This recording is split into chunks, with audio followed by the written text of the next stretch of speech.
नमस्कार दोस्तों, मैं सोनम जैन और आप सभी देख रहे हैं एस जे सोनम चैनल पर। आप सभी का स्वागत है, जहां आप सभी को मिलती है हर दिन एक नई कहानी देखने के लिए। और आज की कहानी है सासू माँ मेरे घर से निकल जाइए, भाग 6।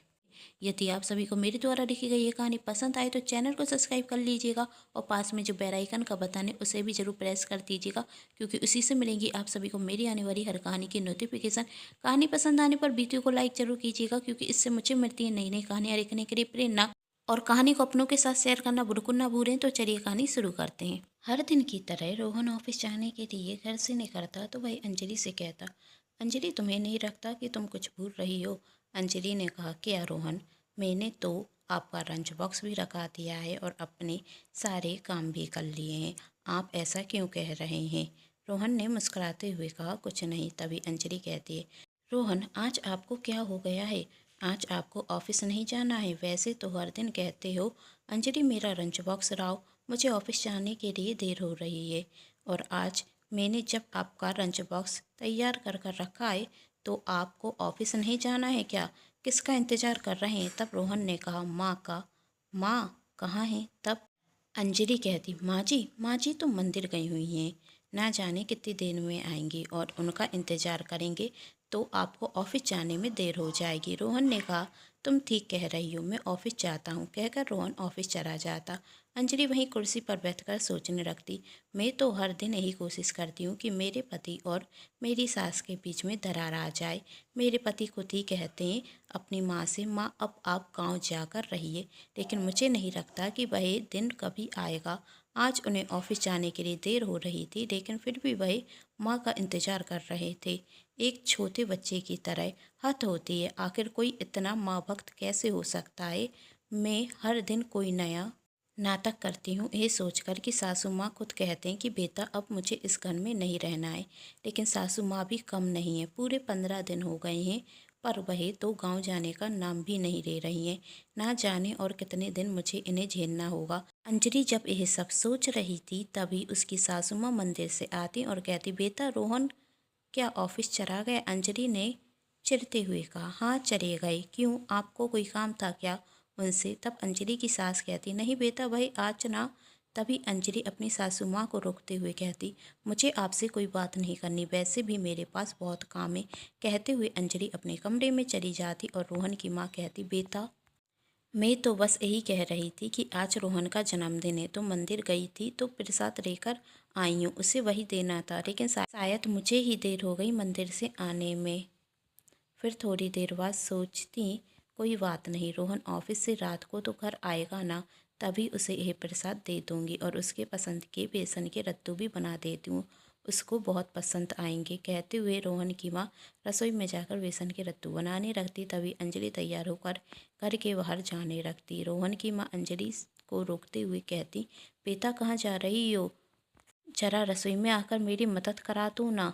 अंजलि कहती है, देखिए माँ जी, मुझे बिल्कुल भी पसंद नहीं कि मैं कहीं आऊँ जाऊँ तो आप मुझे रोकें, और मैंने आपसे कोई भी काम करने के लिए नहीं कहा है, तो आपको जो करना है खुद करें, अपने कमरे में जाकर आराम करें, लेकिन आपको मुझे परेशान करने की कोई ज़रूरत नहीं है। वैसे भी दिन भर मैं ही काम करती हूँ, आपका काम तो सिर्फ आराम से बैठकर रोटी खाना है, तो वही कीजिए, और कोई डिश बनाने की आपको ज़रूरत भी नहीं है। और हाँ माँ जी, मुझे अपनी रसोई साफ़ सुथरी ही पसंद है, मैंने अभी अभी पूरी रसोई साफ़ की है, तो आप प्लीज़ गंदी मत कीजिए। तब अंजलि की सास ने कहा, बेटा मैं तो वही बेसन के लड्डू बना रही थी, रोहन को बहुत पसंद है ना, और आज तो। तभी अंजलि अपनी सास को रोकते हुए कहती, हद होती है माँ जी, इस ओमान में भी आपको मीठा खाने की पड़ी हुई है और नाम रोहन का ले रही हैं। क्या छोटे बच्चों की तरह नाटक कर रही हैं?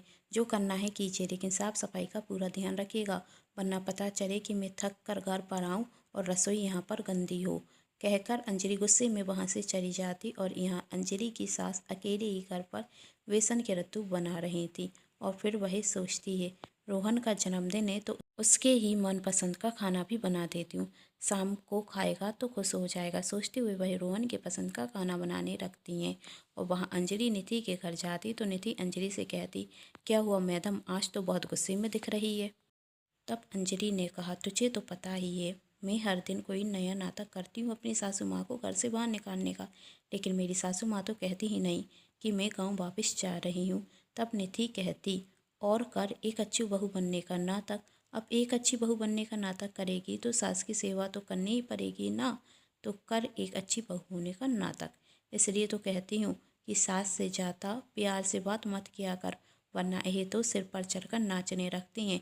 तभी अंजलि कहती है, यह भी कर कर देख लिया, तेरी बात मानकर मैंने अपनी सास से अच्छे से बात करना बंद कर दिया है, लेकिन मेरी सास को तो इसका भी कोई असर नहीं हुआ।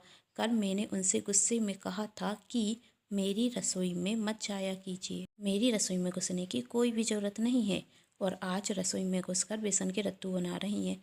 हद होती है बेशर्मी की भी। अब तो रखता है यदि 1-2 दिन के अंदर नहीं गई ना तो मुझे साफ साफ कहना पड़ेगा, सासू माँ मेरे घर से निकल जाइए। तब निधि ने कहा, तो कहते ना, क्यों डरती है कहने से। तब अंजलि कहती है, डरती तो मैं किसी से नहीं, बस रोहन की वजह से नहीं कह पाती हूँ, क्योंकि मैं उनसे बहुत प्यार करती हूँ और मैं उनकी नाराज़गी बर्दाश्त भी नहीं कर सकती। यदि रोहन को पता चल गया ना कि मैं सासू माँ को घर से बाहर निकालना चाहती हूँ तो वह मुझसे बहुत नाराज़ हो जाएंगे। और रोहन रोहन तो बात बात पर छोटे बच्चों की तरह माँ माँ करते रहते हैं, समझ में भी नहीं आ रहा है। करूँ तो क्या करूँ, तू ही कोई आइडिया बताना। तब निधि ने कहा, वाह मैडम, आपको हमारे आइडिया की ज़रूरत पड़ गई। अभी तक तो अपने आप को बहुत चतुर चालाक समझती थी, अब वह सब चालाकी कहाँ गई।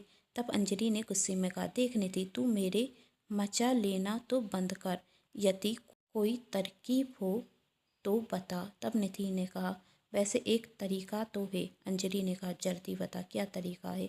निधि अंजलि के कान में वही तरीका बताती और अंजलि कहती, सच में बहुत अच्छी तरकीब है, पक्का इसके बाद तो सासू माँ घर से बाहर निकल ही जाएंगी। तब निधि कहती, अब तो तेरा मूड अच्छा हुआ ना, तो चल कहीं बाहर चलते हैं। वैसे भी जो उस दिन मैंने अपने पति के लिए टी शर्ट लेकर आई थी ना, वह उन्हें थोड़ी टाइट है, तो वह भी मुझे चेंज करनी है। अब तू घर पर आ ही गई है तो साथ में चलते हैं। कहते हुए निधि और अंजलि मार्केट साथ में चले जाते, और जब अंजलि देर रात को घर आती तो देखती कि उसकी सास ने डाइनिंग टेबल पर बहुत सा खाना लगा कर रखा है। तब अंजलि गुस्से में अपनी सासू माँ से कहती, ये सब क्या है माँ जी, इतना सारा खाना क्यों बनाया है आपने? आपसे कितनी बार कहा है कि मेरी रसोई के अंदर मत जाया कीजिए, और ये सब जो आपने बनाया है ना, वह पैसों से आता है, फ्री में नहीं, कि जो मन हुआ आप बनाती जाएं। तब अंजलि की सास ने कहा, वही बेटा, आज तो रोहन का जन्मदिन है ना, इसलिए मैंने ये सब कुछ बनाया है। ये सब कुछ रोहन की पसंद का। मैंने सोचा वह ऑफिस से आकर अपनी पसंद का खाना खाएगा तो खुश हो जाएगा। यह सुनते ही साथ अंजलि का सिर घूमने लगता और वह सोचती कि मैं कैसे भूल सकती हूँ, आज रोहन का जन्मदिन है। सासू माँ को घर से निकालने के चक्कर में मैं भूल ही गई कि आज रोहन का जन्मदिन है। इसलिए रोहन सुबह मुझसे पूछ रहे थे कि अंजलि, तुम कुछ भूल नहीं रही हो? मैंने तो उन्हें जन्मदिन की शुभकामनाएं भी नहीं दी, वह मेरे बारे में क्या सोच रहे होंगे। अब मैं क्या करूं? सासू माँ ने तो रोहन के जन्मदिन की इतनी सारी तैयारी की है, और मैं तो उनके लिए एक छोटा सा गिफ्ट भी लेकर नहीं आई हूँ। रोहन का तो ऑफिस से आने का वक्त हो गया है, वह तो किसी भी वक्त आते होंगे। अब मैं एक नया गिफ्ट भी नहीं ला सकती। यदि रोहन को पता चला कि सासू माँ ने उनके लिए इतना सब कुछ बनाया है और मुझे उनका जन्मदिन तक याद नहीं रहा, तो उनकी नज़र में तो सासू माँ की अहमियत और बढ़ जाएगी और मैं उनकी नज़रों में गिर जाऊंगी। नहीं, मैं ऐसा नहीं होने दे सकती। अब मुझे कुछ ऐसा करना होगा जिससे सासू माँ रोहन की नज़रों में गिर जाएं और रोहन मुझसे पहले से ज़्यादा प्यार करने लगें। कहानी के आने वाले भाग में देखें, क्या अंजलि अपने मकसद में कामयाब हो पाएगी या रोहन अंजलि की असलियत जान चुका होगा। जानने के लिए कहानी का अगला भाग जरूर देखें, जिसके लिए कर लीजिए चैनल को सब्सक्राइब, क्योंकि जब भी मैं लेकर आऊँ कहानी का नया भाग तो आप सभी को पता चल सके। कहानी पसंद आई हो तो अपनों के साथ शेयर कर दीजिएगा, वीडियो को लाइक कर दीजिएगा और चैनल को सब्सक्राइब करना बिल्कुल ना भूलें, क्योंकि इस चैनल पर मिलती हैं हर दिन एक नई कहानी देखने के लिए। Thanks for watching.